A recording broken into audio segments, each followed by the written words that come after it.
Okay guys, hi, this is Spartan 765. This is the fifth and final part on the rifle rebluing process. Okay, the fifth and final part, obviously I have done all the oiling, is to do the oiling. I've done all the oiling inside the receiver already in the trigger group with Q-tips. You want to do that to prevent rust in the chamber, obviously. But then your next step, just to take a paper towel, you don't have to set it on top of the gun, you just set it on there so the camera can see. You just, take some oil. Have the oil, just take a piss in the towel like that. Just take the towel and oil the gun up really nice. Because you got to have this, the oil is what cures the bluing. It'll actually absorb into the gun.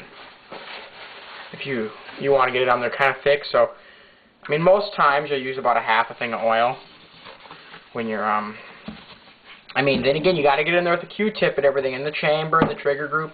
I already did that, because that takes about 20 to 15 minutes to do, and I don't want to do that on a video. Like I said, this is a simplified, basic video on how to blue a gun. I left probably 80 to 85% of the time spent bluing the gun out of the video. This gun here took about 4 hours to blue. This was just the barrel and the receiver, obviously. All other parts had been removed.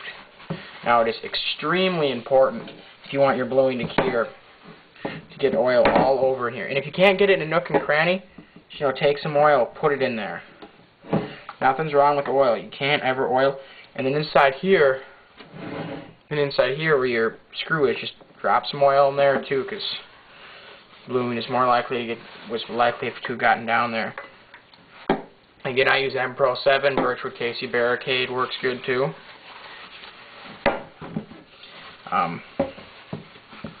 Again, when you're bluing, you'll start to see actual blue marks on here. Don't spaz out, that's normal. That means you just got a steel lightly buffed with steel wool and that'll go away. Like I said, it's important you get all areas, especially inside where the bolt is, inside the receiver. You want to make sure that is free of all rust and bluing corrosion.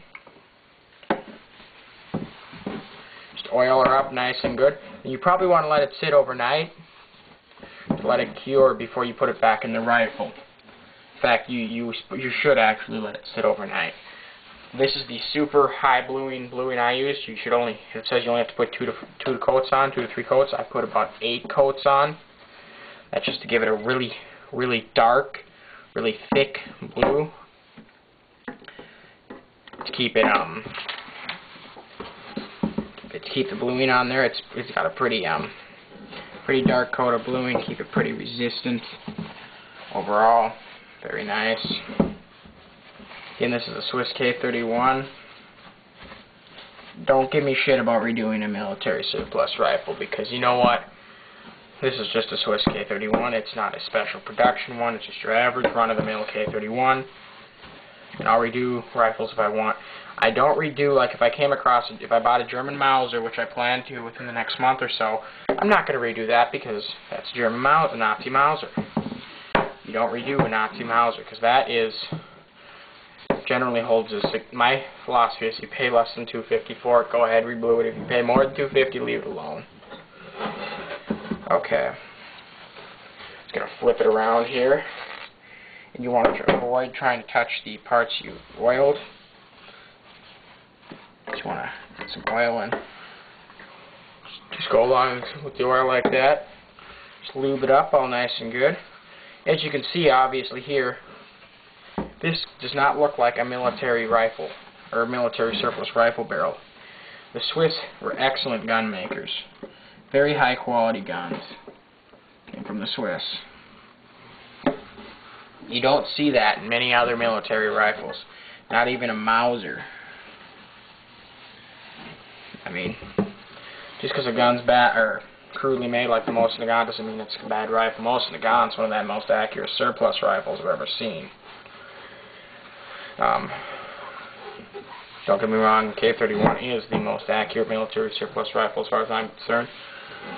But your Mosin Nagant's right up there with the K31, and Mauser and a Mosin Nagant are actually about the same.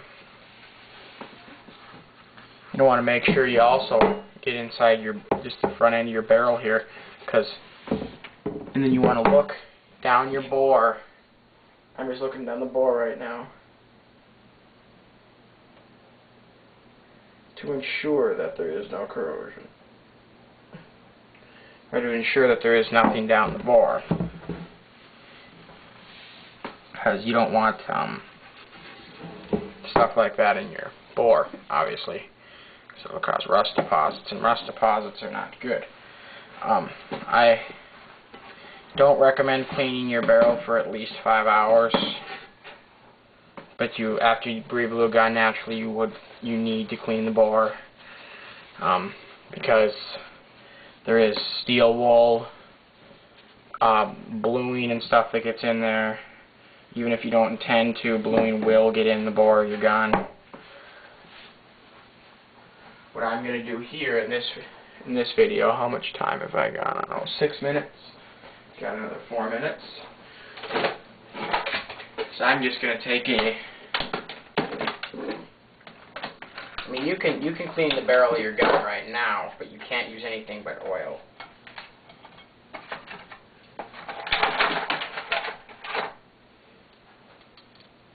Just going to screw together the cleaning kit here.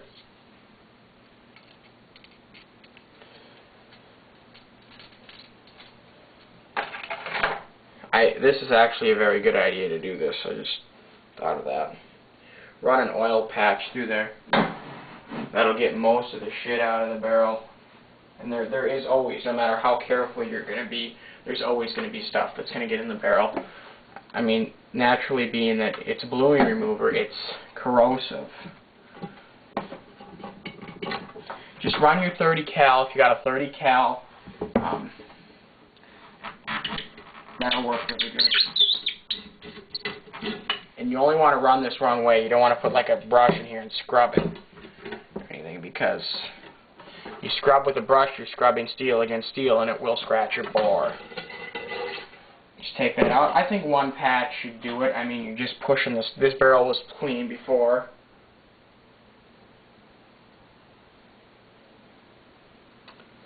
Looks good. Now just get the excess oil out of there. Run another one through. I mean, I still see some stuff in there if it doesn't get it all out. Bluing shouldn't damage your barrel. I mean, if you get bluing in your barrel, yeah, your barrel's going to be blued, but shoot one round through it, and that'll take care of the bluing in the barrel.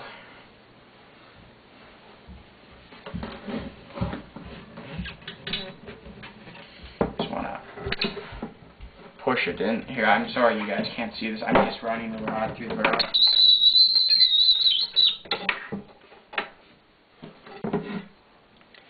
Just want to get that all out of there. Here's just an example of a patch. This is the second patch, or this is the first patch run through there, and this was 100% clean when I did it. You can see there is residue on there, some steel wool. This is the second patch. And when I clean my rifles, I get them so clean you can constantly put solvent in them again and again, and it's not going to cause anything to happen or cause any stuff to come out. Any questions, comments, send me a message. Spartan, drive out.